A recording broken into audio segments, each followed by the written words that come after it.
हरिसुरार्चितलिङ्गं निर्मलभासितशोभितलिङ्गं जन्मज दुःखविनाशकलिङ्गं तत् प्रणमामि सदा शिवलिङ्गं तत् प्रणमामि सदा शिवलिङ्गं ॐ महादेव महात्मनः महायोगी महेश्वर महापापं हरं देव मकराय नमो नमः नमः शिवाय संताय कारणं त्रय हेतवे निवेदत निचेत्मान त्वंगति परमेश्वर सदाशिव भोलाशंकर महारुद्राय नमः ततो प्रार्थना पूर्वं नमस्करोमि ततो नमः शिवाय महारुद्राय नमो शिवाय महारुद्राय नमः शिवाय संताय कारणं त्रय हेतवे निवेदत निचेत्मानं त्वंगति परमेश्वर अखंडेश्वर वितार्थे बोलन कबार हरि बोला ओं नमः पार्वती कुमार अशेष विघ्न नाशकर जय हे अखंडलमणि पार्वती पते शूलपाणि नमामि वृषभ वाहन त्रिशूल हस्त पंचानन जाहार महिमा उपार जहाँ को सेवंत सुर नर ताहाक महिमा रुलेश वर्णिबा मोहर मानस शुण सो जने देई मन पंचानन मेलार विधान शुणिन होइब संतोष पद पदके सुधारस ग्रामर नाम हरिपुर माधव मिश्र विप्रवर नित्यांत दरिद्र अटई किछि संतान तार नाई तानारी नाम लीलावती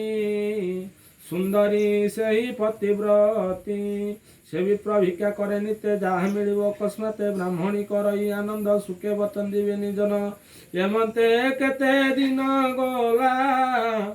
शुण ईश्वर लीला पूर्वर्जित कर्म दोष व्याधि होइला प्रवेश से विप्र उठे न पारई आकुले ता देह कंपई सहजे घरे नाई बित ब्राह्मणी होई आकुलित भिक्षा से करी न पारिला खाइबा कष्ट भाव हेला श्रमिक करी न विनय कहई शुण प्राण प्रिय सालंती नदी तीरे दान आरोडी ग्रामे विद्यमान तहिरे अखंडलमणि विराजमान शूलपाणि ताहांकु सेवी नर राण आपतु तरंती बहन बल हो अति रोगी माने अंध दे लभई नयने दुखी हुए दूरा दुख कहती कथा जन्म दुख बधिर कर श्रवण छोटा दे करे विचारण दरिद्र हुए धनवान अपुत्रे लभई नंदन तुम्भे देवे चली जाओ से प्रभुंकर आश्रय भल होइब तुम्भ रोग करिब नाना सुख भोग ब्राह्मण कह वचन केमंते करी विगमन बसिबा ठारू सेन उठे चलिबा साहसन घटे पथ अटई बहु दूर एतकु कहतु विचार ब्राह्मणी बोलती उत्तर बाड़ी खंडीए करे धर ताहांक नाम गाई गाई जाओ हो तुम्भे धीरे होई शरीर आरोग्य होइब ईश्वर दर्शन करिब शुणी ब्राह्मण बेगे उठी करे धइला एक दृष्टि सुमरी मणिंकर नाम से धीरे करई गमन केतेक पथ चलीगला तेणिकी जाई न पारिला सहले अछि अनाहार व्याधिरे पीड़ित शरीर निधाग ग्रीष्मर काल ब्राह्मण होइला कुल निकट बट वृक्ष चाहि शोइला तार तले जाई विचारे चाली न पारिबी एठारे निश्चय मरिबी डाकिबी आखंडलमणि निस्तार कर शूलपाणि नहिले जाऊची पराण ରଖ ଏ ପାର୍ବତୀର ମଣିଣା ସାବାଡ଼ି ବ୍ରାହ୍ମଣ ପାର୍ଶ୍ୱରେ ମିଳିଲେ ଉଠ ଏ ବିପ୍ର ଡାକ ଦେଲେ କେ ତୁମେ କାହିଁକି ଏଠାରେ ସହିଚ କହ ମୋ ଆଗରେ ତକ୍ଷଣେ ଉଠି ବିପ୍ରବର ଦେଖି ହୋଇଲେ ଚମତ୍କାର ବୋଇଲେ ଶୁଣ ଏ ଗୋସାଇଁ ମୋର ଜୀବନେ ଆଶା ନାହିଁ ଅତି ଦରିଦ୍ର ମୁଁ ବ୍ରାହ୍ମଣ ଭିକ୍ଷା ମାଗିନ ନିଏ ଦିନ କର୍ମର ଦୋଷେ ରୋଗୀ ହେଲି ତେଣୁ ମଣିକ ଆଶ୍ରା ନେଲି ତାଙ୍କ ଦର୍ଶନ ପାଇଁ ମୁଇଁ ଯାଇ ନଥିଲି ଏ ଗୋସାଇଁ ଖୁଦା ରୋଗର ଖାଏ କ୍ଷୀଣ ନ ଉଠେ ମୋହର ଚରଣ ଦର୍ଶନ ପାଇଁ ଯାଉଥିଲି ଆଉ ଚାଲି ନ ପାରିଲି ଘରକୁ ନ ଯିବି ବାହୁଡ଼ି ଏଠାରେ ମରିବି ପଡ଼ି କାହିଁ ଅଟଇ ତୁମ ମଠ କହ ଏ ନ କରି କପଟ ସନ୍ନ୍ୟାସୀ ବୋଲୁଚି ବଚନ ଆରୋଡ଼ି ଗ୍ରାମେ ମଠ ଜାଣ ନାମ ମହାଦେବ ଦାସ ମଣିକ ପାଶେ ମୋର ବାସ ଯେ କଥା କହୁଅଛି ମୁହିଁ ତାହାକୁ ଶୁଣ ମନ ଦେଇ ଆରୋଗ୍ୟ ହୋଇଲେ ଶରୀର ଦର୍ଶନ କରିବୁ ଈଶ୍ୱର ଗୃହକୁ ବାଉଡ଼ି ନ ଯାଅ ପଞ୍ଚାନନଙ୍କ ମେଳା ଦିଅ ଦ୍ରବ୍ୟ ଯେ ନ ଲାଗେ ବହୁତ ପାଞ୍ଚ ପଇସା ଲୋଡ଼ା ମାତ୍ର ଗଞ୍ଜାଇ ଏକ ପାହି ମାତ୍ର ପଇସା କରେ ଅଟେ ଘୃତ କଦଳୀ ପାହି କର ଜାଣ ଗୁଆଏ ଗୋଟିଏ ମାଗିଣ ତ୍ରିଶାଖା ବେଲ ପତ୍ରୀ ଜାଣ ପାଞ୍ଚଟି ଆଣି ବତଳିନ ରଜନୀ ପାଞ୍ଚ ଘଡ଼ି ଠାରେ ନେରାଜେ ସ୍ଥାପିବ ଗୃହରେ ଡକାଇ ପ୍ରିୟ ବନ୍ଧୁଗଣ ପୂଜିବ ଶିବଙ୍କ ଚରଣ ମାର୍ଜନା କରାଇନ ସ୍ଥାନ ସ୍ଥାପିବ ସୁବିଦ୍ୟ ସ୍ଥାନ ତ୍ରିମୁଖ ରଖିବ ତହିଁର ଗନ୍ଧ ଉଷ୍ପାଦି ଉପହାର ଝିଅ ବଳିତା ଲଗାଇବ ଶିବଙ୍କୁ ଅର୍ଚ୍ଚନା କରିବ ଶର୍କରା ଦୁଗ୍ଧ ଯେ ଗଞ୍ଜାଇ କଦଳୀ ମିଶାଇବ ତହିଁ ଯତନେ ପଣା ଯେ କରିବ ପ୍ରଭୁଙ୍କୁ ନଈ ବିଦ ଦେବ ପୁଣି ବୋଲଇ ସେ ବ୍ରାହ୍ମଣ ମୁହିଁ ଯେ ଅତି ଦିନହୀନ ପଇସା କାଉ ପାଇବ ବୋଲନ୍ତି ସନ୍ନ୍ୟାସୀ ଗୋସାଇଁ ମଣିକ ଆଶ୍ରା ତୁ ହି କର ପଇସା ମିଳିବନି କର କହିନ ଏମନ୍ତ ବଚନ ସନ୍ନ୍ୟାସୀ ହେଲେ ମନ୍ତ୍ର ଧ୍ୟାନ ସନ୍ନ୍ୟାସୀ କଥା ଦୃଢ଼ କରି ଗୃହକୁ ଦିଜ ଆସେ ଫେରି ପଥର ଏକ ମହାଜନ ଦେଉଛି ଅନ୍ୟ ଦଳ ଦାନ ସେ ଅଟେ ସୁଧ ଦିଜବର ସେଠାରେ ନ କରେ ଆହାର ପାଞ୍ଚ ପଇସା ଦେଇ ତାରେ ବିଦାୟ କରେ ବିନୟରେ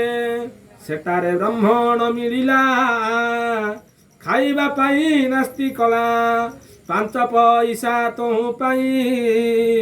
ଆନନ୍ଦେ ଗୃହକୁ ଚଳଇ ଗୃହରେ ଯାଇ ନ ମିଳିଲା ପତ୍ନୀରେ ସମସ୍ତ କହିଲା ଶୁଣି ବ୍ରାହ୍ମଣୀ ତୋଷ ହୋଇ ସ୍ୱାମୀଙ୍କୁ ଏମନ୍ତ ବୋଲଇ ହେଳା କରିବା ନୁହେଁ ଭଲ ବହନ ହାଟ କୁହେ ଚାଲ ବ୍ରାହ୍ମଣ ତୋ ଚଳିଗଲା ହରିଶଙ୍କର ହାଟ ହେଲା କଦଳୀ ଶର୍କରା ଗଞ୍ଜାଇ ଆନନ୍ଦେ କିଣିଲା କତଇ ଆଣିବା ପାଇଁ ଘୃତ କ୍ଷୀର ମିଳିଲା ଗୋପାଳର ଘର ତା ନାମ ଅଟେ ବନ୍ଧୁ ଦାସ ଗୋରୁ ମହିଷୀ ତା ବିଶେଷ ପ୍ରତ୍ୟେକ ଦୁହି ଯେମହଣ ଦୁଗ୍ଧ କରାଇବ ଦହନ ତାର ନିକଟେ ବିପ୍ର ଯାଇ ଦୁଇ ପଇସା ଦେଲା ଥୋଇ ବୋଲଇ ଦିଅ ଘୃତ କ୍ଷୀର ନେବି ମୁଁ ଦୁଇ ପଇସାର ଗୋପାଳ ପଇସାକୁ ନେଇ ଘୃତ ସେ ଆଣି ନଦିଇ ଦୁଗ୍ଧ ଯେ ପୁଣି ଦେଲାଣି ତହିଁରେ ମିଶାଇଲା ପାଣି ତା ଘେନି ଦିଜ ଚଳିଗଲା ଗୃହରେ ପ୍ରବେଶ ହୋଇଲା ଗୋପାଳ ଛନ୍ଦ ତହୁଁ କଲା ତା ଦୁଗ୍ଧ ରକ୍ତବର୍ଣ୍ଣ ହେଲା ଗୋପାଳ ଛାଡ଼ି ନବ ବାଳି ବ୍ରାହ୍ମଣ ଦ୍ୱାରେ ଯାଇ ମିଳି ବୋଇଲା ଶୁଣ ଏ ଗୋସାଇଁ ସେ ଦୁଗ୍ଧ ଅଛି ମାରା ହୋଇ ଦୁଗ୍ଧ ଘେନି ନଦୀ ଜଗଲା ଗୋପାଳ ଗୃହେ ପ୍ରବେଶିଲା ଦାଣ୍ଡରେ ଢାଳି ଦେଲା କ୍ଷୀର ହୋଇଲା ପୂର୍ବର ଆକାର ଗୋପାଳ ଆନନ୍ଦ ହୋଇଲା ଦେନୁଏ ଗୋଟିଏ ଦୁଇଲା ସେ ଦୁଗ୍ଧ ଘେନିନ ବ୍ରାହ୍ମଣ ମିଳିଲା ଆପଣା ଭୁବନ ସର୍ବପଦାର୍ଥ ଟୁଳ କଲା ବେଲପତ୍ରୀ ତୋଳି ଆଣିଲା ତ୍ରିଶାଖା ବେଲପତ୍ରୀ ଦେଖି ତୋଳି ସେ ଆଣିଲା ପାଞ୍ଚଟି ପଡ଼ିଶା ସାଇକି ସେ ଗଲା ଅକ୍ଷୁର୍ଣ୍ଣ ଗୁଆଏ ମାଗିଲା ଶୁଣି ପଡ଼ିଶା ଯେ ବୋଲଇ ତତେ କି ଲାଜନ ମାଡ଼ଇ ତ୍ରିନାଥ ବୋଲି ମେଳା ନାମ କରନ୍ତି ସମସ୍ତେ ଯେ ଜନ ତୁ ଏବେ ହୋଇ ନବା ତୁଳା କରୁଛୁ ପଞ୍ଚାନନ ମେଳା ଯେ ମେଳା ଦେଖା ଶୁଣା ନାହିଁ ସେ ମେଳା କର କାହିଁ ପାଇଁ ଗୁଆ ଦେ ନାହିଁ ଆମ ଘରେ ବାହୁଡ଼ି ଯାଅ ତରପୁରେ ଶୁଣି ବ୍ରାହ୍ମଣ ତଳି ଗଲା ପଥରେ ଗୁଆ ଏ ପାଇଲା ଗୁଆ କେ ନାହିଁ କିଛି କ୍ଷଣ ଦେଖି ଆନନ୍ଦ ସେ ବ୍ରାହ୍ମଣ ଗୃହରେ ପ୍ରବେଶ ହୋଇଲା ମେଳାର ବିଧି ବି ଆଇଲା ଗୃହକୁ କରାଇ ମାର୍ଜନ ଆସ୍ଥାନ କରିଲା ସ୍ଥାପନ ଗୁଆକୁ ତଥରେ ଥୋଇ ଗନ୍ଧ ଚନ୍ଦନ ପୁଷ୍ପ ଦେଇ ବେଲପତ୍ରେ ଯେ ଭକ୍ତି ଭରି ନେଇ ନ ଦେଲା ପ୍ରଭୁ ଶିରେ ବାମରେ ସ୍ଥାପିଲା କଳସ ବିଧିରେ ପୂଜିଲା ଗଣେଶ ରମ୍ଭା ଶର୍କରା କ୍ଷୀର ତହିଁ ଗଞ୍ଜାଇ ବାଟିନ ମିଶାଇ ପଣା କରିନ ସମର୍ପିଲା ପ୍ରଭୁଙ୍କୁ ନୈବେଦ୍ୟ ଦେଲା ଘୃତର ବତୀ ଲଗାଇଲା ନମ ଶିବାୟ ଉଚ୍ଚାରିଲା ଉଦ୍ଧାର ଆଖଣ୍ଡଳ ମଣି ମୁଖେ କହିଲା ପୁଣି ପୁଣି ଆରୋଗ୍ୟ ହୋଇଲା ଶରୀର ଲଭିଲା ସମ୍ପଦ ପାର ନୀଳାର ନିନ୍ଦା ଯେଉଁ କଲା ଅକ୍ଷୁଣ୍ଣ ଗୁଆଏ ନ ଦେଲା ତା ନାମ ଅଟେ ରାଜୁ ସାଉ ଜାତିରେ ବସ ଅଟେ ସେଉ ତାହାର ଏକଇ ନନ୍ଦନ କରିନଥିଲା ଯେ ଶୟନ ତାହାକୁ ସର୍ପକେ ଧଞ୍ଚିଲା ଝାଡ଼ନ୍ତେ ବିଷନ ଝଡ଼ିଲା ତା ମାତା ପିତା ତହିଁ ମିଳି ଛାଡ଼ିଲେ ଉଚ୍ଚରେ ବୋବାଳି ଶୁଣି ଯେ ସାଧବ ବ୍ରାହ୍ମଣ ବୋଇଲା ତାକୁ ଏ ବଚନ ଅକ୍ଷୁଣ୍ଣ ଗୁଆ ତୁ ମୁଖେ ମାନ ବଞ୍ଚିବ ତୋହର ନନ୍ଦନ একথা শুনি রাজু সাউ বহন শোকতে যেত মেলার ধন্দা বেল পত্রী পুত্র মুখে দেলা চড়তি মেলা যে মানন্তে বহন উঠি বসিলা তানন্দন নির্বিষ হইলা শরীর বইলা উধারে হর এমন্ত অশ্ব রাজু সাউ মেলা দে আরম্ভিলা তাউ ডকাই সুবে দি ব্রাহ্মণ মেলাকে কলা কবিহান হাতকু বেগে চলি গলা সকল সৌদা আনিলা পয়সা নেই নতা পুଅ কিনি আনিলা দুগ্ধ ঘিଅ বেলপত্রী যে আনি তোଳି ওড়িশা ঘর গলা তোଳି অক্ষুণ্ণ গুয়া মাগি আনি মেলা দে আরম্ভিলা পুଣି প্রিয় বন্ধুକୁ আমন্ত্রিলা যথাবিধিরে মেলা কলা ସେ ଗ୍ରାମେଦାର ଜମିଦାରୀ ଶ୍ରୀ ଜଗନ୍ନାଥ ଚୌଧୁରୀ ତାହାର ହେଲା 7 ଝିଅ ଗୋଟିଏ ମାତ୍ର ନାହିଁ ପୁଅ ମେଳା ଯେ କଲା ମାନସିକ ଯେବେ ହୋଇବ ମୋ ବାଳକ ଦେବୀ ଯେ 5 ମେଳା ମୁହିଁ একথা মোর সত্য হই মেলা সম্পূর্ণ করাই প্রসাদ মান বান্টি খাইবা উড়ি গলে যা ঘর যে অন্তে শুণ রসসার শ্রী জগন্নাথ চৌধুরী কর্ম হইলা তার নারী জন্মিলা উত্তম নন্দন রূপ গুণরে অনুপম পুত্র পাইল ভোল হেলা শিবঙ্ক মেলা পার্শ্বরিলা এ রূপে কিছু দিন গলা তার নন্দন খেলুথিলা তিহুলা নামে প্রেত জর মারি বসিলা তা শরীর কাহিঁচি মট মট হই হস্ত বধাটি নতলই অতি দুঃখী সে জমিদার বসিতি আপনা ভাষার সন্ন্যাসী বেশ ধরি পুଣି কহিলে আখণ্ডলমণি পুত্র তোহর নইবারু 5 মেলা তুহি মানিলু অবজ্ঞা কলু 55 এ দণ্ড দেলে সে নন্দনে সেদিন দুঃখ চৌধুরী প্রভুঙ্ক মহি মাসু মরি শর্করা রম্বা ঘুত ক্ষীর গঞ্জাই কিনি লাশোত্তর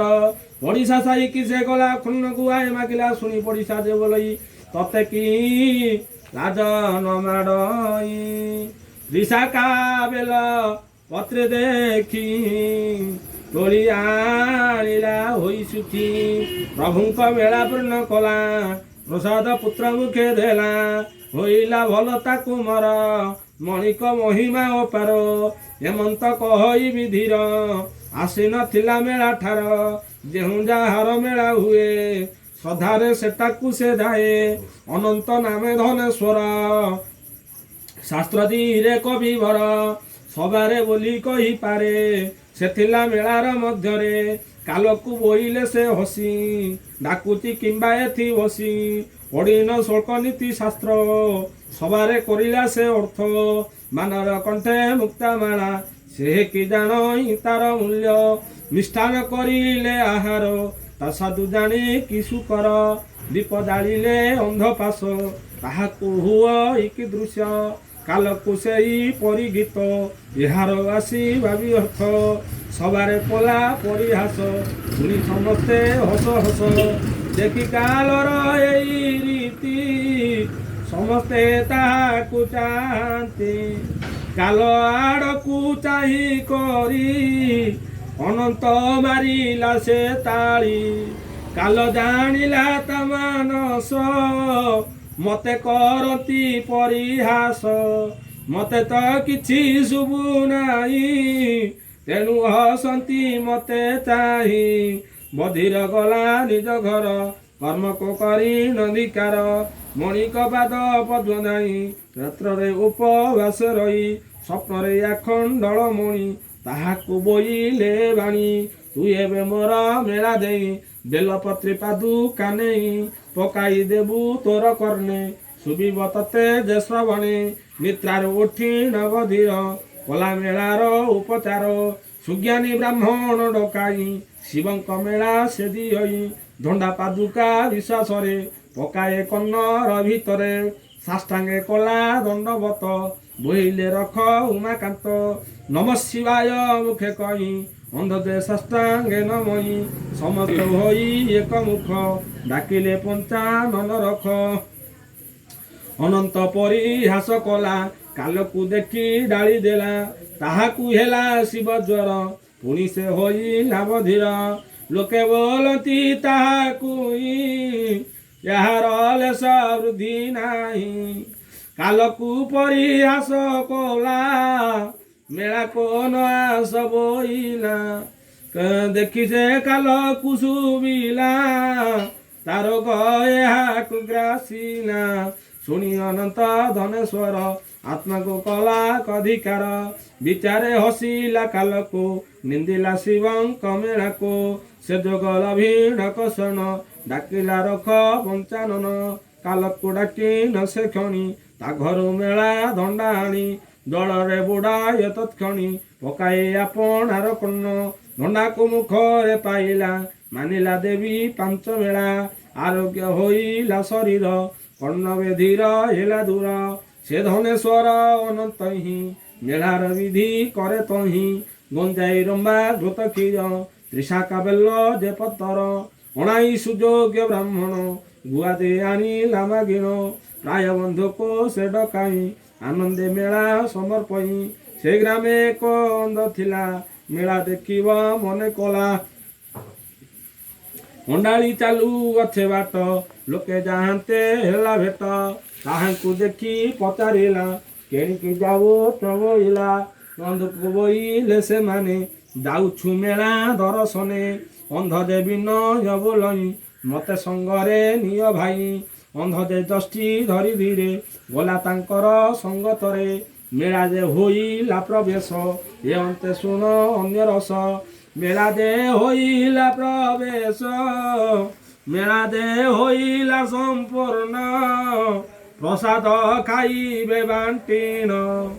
ବେଲପତି ଧଣ୍ଡା ପୁଣ ପାତ୍ରରେ ଅଛନ୍ତି ରକ୍ଷିଣ ସେ ପାତ୍ର ଅଛି ଏକ ଠାଇଁ ସମସ୍ତେ ଧଣ୍ଡା ପାନ୍ତି ଯାଇ ଅନ୍ଧ ଯେ ଅଣ୍ଡାଳି ଅଣ୍ଡାଳି ପାତ୍ର ପାର୍ଶ୍ୱରେ ଯାଇ ମିଳି ନିରଖି ଅନ୍ଧ ଅନାଇଲା କିଞ୍ଚିତ ଧଣ୍ଡା ଦୃଶ୍ୟ ହେଲା ଧଣ୍ଡାକୁ ଆଣି ଭକ୍ତି ଭରେ ପାଇଲା ଅତ୍ୟନ୍ତ ଶ୍ରଦ୍ଧାରେ ଅନ୍ଧ ବୋଲଇ ତୋ ଭାଷା କିଞ୍ଚିତ ହେଉ ଅତି ଦୃଶ୍ୟ ମୋହର ତକ୍ଷ ବଲ ହେଲେ ପାଞ୍ଚ ମେଳା ମୁଁ ଦେବି ଭଲେ ନମ ଶିବାୟ ମୁଖେ କହି ଅନ୍ଧ ଯେ ସାଷ୍ଟାଙ୍ଗେ ନମଇ ସମସ୍ତେ ହୋଇ ଏକ ମୁଖ ଡାକିଲେ ପଞ୍ଚାନନ ରଖ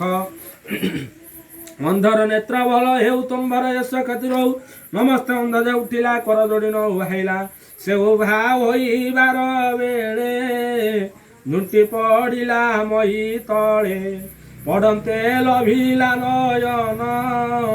ସମସ୍ତେ କଲେ ଧନ୍ୟ ଧନ୍ୟ ଧନ୍ୟ ସେ ଆଖଣ୍ଡଳେଶ୍ୱର ତାଙ୍କର ମହିମା ଅପାର ଏ ରୂପେ ମେଳା କରି ପୂର୍ଣ୍ଣ ଗଲେ ସେ ଯେ ଝାର ଭୁବନ ଏ ଅନ୍ତେ ଶୁଣ ଆନରସ ମଣିକ ମହି ଅନ୍ଧତା ମନ୍ଦିରେ ପ୍ରବେଶ ଶର୍କରା ରମ୍ବା ଗୁତ କ୍ଷୀର ଗଞ୍ଜାଇ କିଣିଲା 17 ତ୍ରିଶାଖା ବେଲ ପତ୍ରେ ଜାଣ 5ଟି ଆଣିଲା ତୋଳିନ ଡାକରା ସୁବିଜ୍ଞ ବ୍ରାହ୍ମଣ କଲା ମେଳାର ବିଧାନ ସାଇ ପଡ଼ିଶା ପ୍ରିୟଜନ ସଭିଙ୍କୁ କଲା ନିମନ୍ତ୍ରଣ ରଜନୀ 5 ଘଡ଼ି ଠାରେ ନାଚନା କରାଇଲା ଘରେ ବ୍ରାହ୍ମଣ ନାମ କୃପାନିଧି ଆରମ୍ଭେ ଶିବ ମେଳା ବିଧି ଭବ୍ୟ ସ୍ଥାନ ସ୍ଥାପିତ ଗୃବାକ୍ଷ ବସାଇଲା ନେଇ ବାମରେ ସ୍ଥାପିଲା କଳସ ପୂଜିଲା ବିଧିରେ ଗଣେଶ ଗନ୍ଧ ଚନ୍ଦନ ବେଲ ପତ୍ରେ ଦେଇ ପୂଜୟ ପଶୁପତି ଧୂପ ଦୀପାତି ସମର୍ପିଲା ବିଧିରେ ଆବାହନ କଲା ଗଞ୍ଜାଇ ଯତ୍ନରେ ବଟାଇ ଶର୍କରା ରମ୍ବା କ୍ଷୀର ଦେଇ ପୁରୀତେ ପଣା କରାଇଲା ଶିବଙ୍କୁ ନଈ ବିଦ ଦେଲା ଘୃତର ବତେକେ ଜଳାଇ ନମ ଶିବାୟ ବୋଲି କହି ସବାରେ ଥିଲେ ଯେତେ ଜନ ଭକ୍ତିରେ କରିଲେ ପ୍ରଣାମ ଇଏ ଅନ୍ତେ ଶୁଣ ଆନରସ ମଣିକ ମହିମା ଅଶେଷ ନାମ ତା ସଦା ନନ୍ଦ ସାହୁ ଜାତିରେ ଗୁଡ଼ି ହାତେ ସେଉ ହାଟକୁ ଯେତେ ଯାଉଥିଲା ତାହାକୁ ସର୍ପ କେ ଧଞ୍ଚିଲା ବିଷ ଜଳାରେ ଦେହ ଜଳେ ଦୌଡ଼ା ପ୍ରାଣ ରବି କଡ଼େ ଗୁଣିଆ ନ ପାଇଲ ସେଇ ଗ୍ରାମରେ ପହଞ୍ଚିଲା ଯାଇ ଲୋକେ ଯେ ରୁଣ୍ଡା ହୋଇଛନ୍ତି ପୂଜନ୍ତି ଦେବ ଉମାପତି ତାହାଙ୍କୁ ବୋଇଲେ ବଚନ କିମ୍ପା ହେଉଛୁ ତୋ ଛନ ଗୁଡ଼ିଆ ବୁଝାଇ କହିଲା ମତେ ତ ଦନ୍ତା ଘାତ ହେଲା ଖୋଜି ଗୁଣିଆ ନ ପାରିଲେ ଏଠାରେ ଆସି ନ ମିଳିନି ତୁମ୍ଭେ ଯେ କରୁ ଅଛ କିସ ସବେ ବହିଲେ ତୁମ୍ଭେ ବସ ପଞ୍ଚାନନକୁ କର ଧ୍ୟାନ କବି ସହରେ ବ୍ୟବହନ ଶୁଣି ଗୁଡ଼ିଆ ବିଶ୍ୱାସରେ ବସିଲା ମେଳାର ପାର୍ଶ୍ୱରେ ସାଷ୍ଟାଙ୍ଗେ କରି ଦଣ୍ଡବତ ବୋଇଲେ ରଖ ଉମାକାନ୍ତ ନମ ଶିବାୟ ମୁଖେ ବାସି ସେଠାରେ ମେଳା ଶୁଣେ ବସି ମେଳା ଯେ ହୋଇଲା ସମ୍ପୂର୍ଣ୍ଣ ଆନନ୍ଦେ ହୋଇ ସର୍ବଜନ ପ୍ରସାଦ ବାଣ୍ଟି ନ ଖାଇଲେ ଭକ୍ତିରେ ଦଣ୍ଡାକୁ ପାଇଲେ ଗୁଡ଼ିଆ ବସିଥିଲା ତଇଁ ତାଙ୍ଗେ ଆଉ ବିଷ ନାହିଁ ମଙ୍ଗୁ ବିଷ ହେଲା ନାଶ ମତେ ରଖିଲେ ଉମାଇଷ ଶୁଣିସ ମତେ ଆନନ୍ଦେନ ବୋଇଲ ଧନ୍ୟ ପଞ୍ଚାନନ ଧନ୍ୟ ସେ ଆଖଣ୍ଡଳ ମଣି ମହାମହିମା 16 ପାଣି କଳିରେ ପ୍ରତ୍ୟେକ ଠାକୁର ଡାକିଲେ ଦିଅନ୍ତି ଉତ୍ତର ଏମନ୍ତେ ମେଳା करे ଶେଷ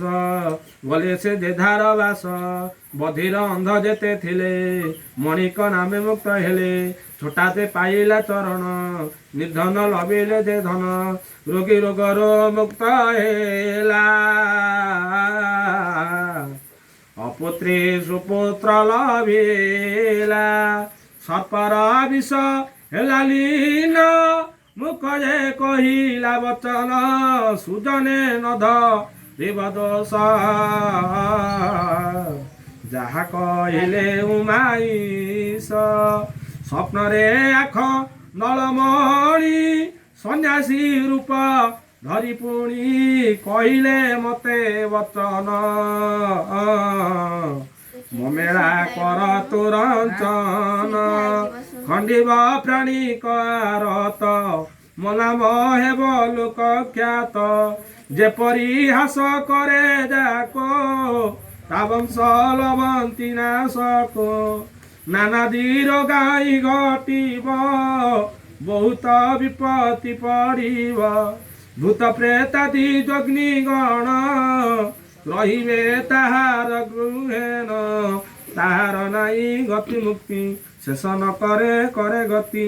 ଯେ ଯାହା କରିବ ପ୍ରଭେଦ ଶିବଲିଙ୍ଗେ ଯେ ପାଣି ଦେବ ଅଟଇ ପ୍ରମାଣ ଏ କଥା ଏଥକୁ ସାକ୍ଷୀ ପଞ୍ଚମଥା ତାହାଙ୍କ ପୂଜାରୁ ନିମିତ୍ତ 5 କୋଟି ପଇସା ମାତ୍ର ଶର୍କରା ବର୍କ ରମ୍ବା ଘୃତ କ୍ଷୀର ଗଞ୍ଜାଇ ଏ ସମସ୍ତ ପ୍ରତ୍ୟେକ 1 ପଇସାର କିଣି ନ ରଖିବ ସତ୍ୱର ପ୍ରତିବାସୀଙ୍କ ଠାରୁ ପୁଣି ଅକ୍ଷୁଣ୍ଣ ଗୁଆ ମାଗି ଆଣି ତ୍ରିଶାଖା ବେଲ ପତ୍ରେ ପୁଣ 5ଟି ଆଣି ବତଳିନ ଦିବସ କି ଅବା ରାତ୍ରରେ ପୂଜିବ 5 ଘଡ଼ି ଠାରେ ଗୃହ ବାହାର ନାଇଁ ଭିନ୍ନ କି ଅବା ସମସାନ ବନ ସୁବେଦୀ ବ୍ରାହ୍ମଣ ଡକାଇ ପୂଜା କରିବ ଉମା ସାଇ ସ୍ଥାନକୁ ମାର୍ଜନ କରିବ ଉତ୍ତମ ଆସ୍ଥାନ ସ୍ଥାପିବ ଗୁରୁବାକ୍ଷ ରଖିବ ତାପରେ ଗଣେଶ ରହିବେ ବାମରେ ଗନ୍ଧ ଚନ୍ଦନ ପୁଷ୍ପ ଦେଇ ଭକ୍ତିରେ ପୂଜ ଉମା ସ୍ୱାଇଁ ତ୍ରିଶାଖା ବେଲପତ୍ରୀ ମାନ ଯତ୍ନେ କରାଇଆ ବାହନ ଧୂପ ଦୀପା ଦିଆ ବାହନ କରିନ ଶିବ ମନ୍ତ୍ର ଜାନ ଶର୍କରା ଦୁଗ୍ଧ ଯେ କଦଳୀ ଗଞ୍ଜାଇ ବାଟି ପଣା ଗୋଳି ଚିନ୍ତିନ ଆଖଣ୍ଡଳ ମଣି ପୂଜା କରିବ ବିପ୍ରହାଣୀ ତିନି ବଳିତା ଲଗାଇବ ଓମ୍ ନମଃ ଶିବାୟ କହିବ ଭକ୍ତିରେ ସାଷ୍ଟାଙ୍ଗେ ନିମିନ ପଶିବ ପୟର ଶରଣ ପୂଜାର ଶେଷ ପ୍ରସାଦ ବାଣ୍ଟିନ ଦେବ ସମସ୍ତଙ୍କୁ ଯାହାଦେ ବିଶ୍ୱାସ କରଇ ସକଳ ଦୁଃଖ ନାଶ ଯାଇ ଶ୍ରଦ୍ଧାରେ ପଡ଼ି ଯେ ଶୁଣାଏ ସେ ଚତୁର୍ବର୍ଗ ଫଳ ପାଏ ମାଛି ମଡୁଛି ଯେତେ ନାରୀ ଏହା ଶୁଣିନ ଯିବେ ତରି ଦରିଦ୍ର ହେବେ ଧନେଶ୍ୱର ଅପୁତ୍ରୀ ଲଭିବେ କୁମାର ଗୃହ ଦୁର୍ଦଶା ହେବେ କ୍ଷୟ ସର୍ବଦା ହେବେ ଶତ୍ରୁଦୟ ଅନ୍ଧବ୍ୟାଧିର ଲୋକଚୟ ଦେଖିବେ ଶୁଣିବେ ନିଶ୍ଚୟ ନିପୁତ୍ରେ ଦ୍ୱାରେ ହେବେ ଯଶ ସଂସାରେ ଲଭିବେ ପୋରସ ଅପମୂତ୍ରର ପାର ହେବ ବହୁତ ଆୟୁଷ ବଢ଼ିବ ଅନ୍ନ ବସ୍ତ୍ରରେ ହେବେ ସୁଖୀ ୟମଦଣ୍ଡକୁ କିବା ଲେଖି ଦୟା କରିବ ପଞ୍ଚମୁଖ ଅନ୍ତେ ଲଭିବ ସ୍ୱର୍ଗ ସୁଖ ଭକ୍ତଙ୍କ ଦୁଃଖ ନାଶ ଯାଇ ଏ ମହାମେଳା ପଚାରଇ ଏ ସନ ଆଜ୍ଞା ଦେଇ ହର ହୋଇଲେ ସେଠାରୁ ଅନ୍ତର ପ୍ରଭୁଙ୍କ ଚରଣକୁ ଧ୍ୟାନି ଦିନ ଦେବ ଦାସ କହି ଏ ଗୀତ ହେଲା ସମାପନ ଆନନ୍ଦେ ଭଜ ପଞ୍ଚାନନ ଏ ଗୀତ ହେଲା ସମାପନ ଆନନ୍ଦେ ଭଜ ପଞ୍ଚାନନ ଏ ଗୀତ ହେଲା ସମାପନ ଆନନ୍ଦେ ଭଜ ପଞ୍ଚାନନ ଆଖଣ୍ଡ ସରବିତା ହରି ବୋଲ ହରେ କବାର ହରି ବୋଲ ନମଃ ଶିବାୟ ମହାଦେବ ମହାତ୍ମନ ମହାଯୋଗୀ ମହେଶ୍ୱର महापापं हरं देव मोकाराय नमो नमः नमः शिवाय संताय कारणं त्रय हेतवे निवेदतं नितेतमान त्वंगति परमेश्वर प्रभु सदाशिव प्रभु भोला शंकर महारुद्राय नमः ओं नमः शिवाय संताय कारणं त्रय हेतवे निवेदतं निकेतमान त्वंगति परमेश्वर ओं त्र्यंबकं यजामहे सुगन्धिं पुष्टिवर्धनं उर्वारुकं नमः वृत्तर्मच्छेदमावृतातं नमः शिवाय महारुद्राय सदाशिव प्रभु अखण्डेश्वर महारुद्राय वैश नदिदन्ते तुभ्यं सम्प्रादते नदिदन्ते प्रत्यातमुनिं सुधाङ्कर महारुद्राय नमः शिवाय महारुद्राय नमः शिवाय नीलकण्ठेश्वराय मृत्युञ्जराय अतो कर्पूर गौरं करुणावतारं संसार सारं भुजगेन्द्रहारं सदा वसन्तं हृदयारविन्दे भवामि सयतं नमामि कर्पूरपुरे नमन हरेण सुवर्णपात्रे जलसंस्थितेन प्रदीपहासः सहसा गतेन निरञ्जनन्ते पुरस्तार पूर्वे निरञ्जनन्ते पुरस्तार पूर्वे निरञ्जनन्ते पुरस्तार पूर्वे महादेव महात्मानं महायोगी महेश्वर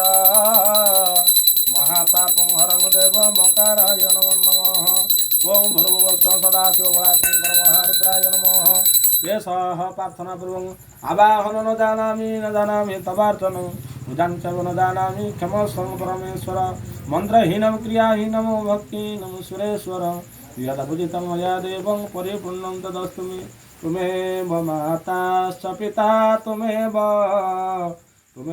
बन्धु ससका त्वमेव विद्या द्रविणं त्वमेव सर्वं मम देव देव मन्त्रहीनं क्रियाहीनं भक्तिहीनं सुरेश्वर यत् भुजितं मया देवं परिपूर्णं तदस्तु मे सदाशिव प्रभु भोला शंकर ददमानकर मंगल ग्रंथु भोलांधकवार हरि गणपति स्वस्थाने भव ओं नमः शिवाय महारुद्राय स्वस्थाने भव इष्ट भोग प्रदानाय पुनरागमनाय च गणपति स्वस्थाने भव नमः शिवाय।